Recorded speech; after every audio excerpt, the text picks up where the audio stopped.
Oda, ibana, hii taarifa imenifanya niamini kwamba GOAT ni mmoja tu na ni Cristiano Ronaldo. Kwa sababu Ureno wanapaswa kuomba sana, yaani wafunge na kusali. Tena ikibidi wampigie magoti Cristiano Ronaldo, wamuombe asistaafu kucheza kombe la dunia, kwa sababu wameshapewa tahadhari huko. Shirikisho la soka la Ureno wameambiwa kwamba kama Cristiano Ronaldo atastaafu kucheza kombe la dunia, basi watapata anguko kubwa sana kwenye masuala ya mapato, lakini pia kwenye swala la attention, ile kufuatiliwa ile. Yani mashabiki ambao wanatoka kwenye nchi mbalimbali ambao wanaifuatilia Ureno watapungua kwa sababu ya nani? Ya Cristiano Ronaldo.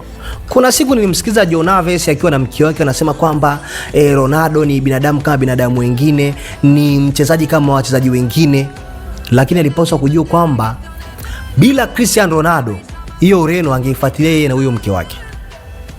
Kwa hiyo ndio hivyo sasa, inabidi Ureno wahakikishe kwamba Ronaldo astaafu. Je, wataweza? Kwa sababu mwamba umri umemtupa mkono, miaka 41. Je, Ronaldo ataweza kuvumilia mpaka msimu mwingine wa kombe la dunia? Niandikia hapo kwenye comment na utakuwa umetisha. Bana, kinoma noma.